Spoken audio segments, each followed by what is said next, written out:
sa aming magical episode ngayong umaga. And as usual, magwawalastik tayo sa kalsada.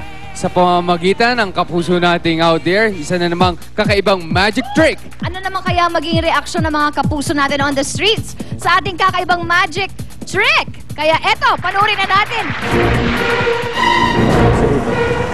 Tapos cover ng kamay. Ayan, cover na higi ha. Merong kings dito, tama? Watch. Ganun ko lang siya dito sa ilalim. Yung may higi ha. Pag shake kong ganyan, isang ace, dito na, diba? Ulitin ko ha. Dalawang ace na, diba? Alright, ulitin ko. Tatlong aces na. Alright. Up. Dito ulit. Back. Apat na aces na. 1, 2, 3, 4. Kung aces ang hawak ko, ano yung hawak mo? Check mo. Hawak ko pa rin yung kings. Hawak ko yung aces. Alright. Alright, thank you guys. Thank you so much. Ha? Ha? Balik natin ha? Ayan. Ha? Ang galing. Ha? Okay? Hawakan mo higi ha? Talaga ako sa magic. Ha? Oh? Oh? Oh? Diba? Yung last, pinakamahirap yung last. Watch, yung last. Pag shake kong ganyan, lahat siya naging aces. Diba? 1, 2, 3, 4 aces. Kung aces ang hawak ko, ano yung hawak mo na ngayon? Tingnan mo. Hawak pa rin yung kings kasi hawak pa rin yung aces. Hawak sana pag ang kings, okay? Watch. Napin mo yun? Naramdaman mo yun, watch.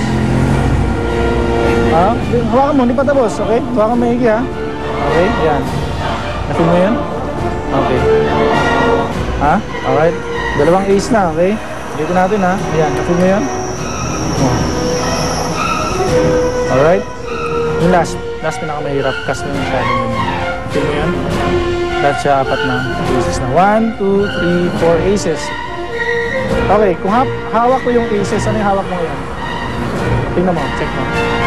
Oo, ang daya. Okay? Huwag mong bibitawan, ha?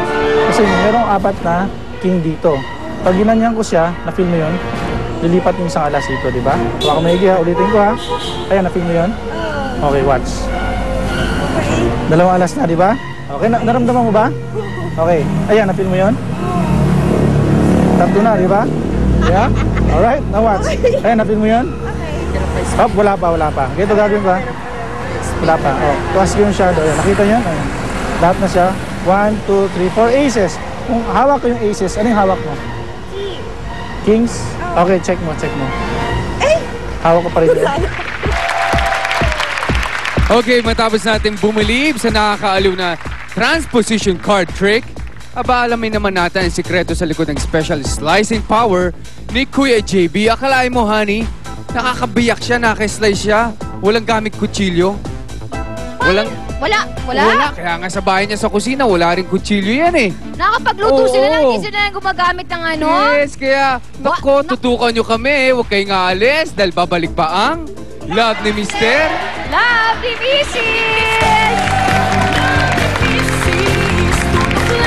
Looking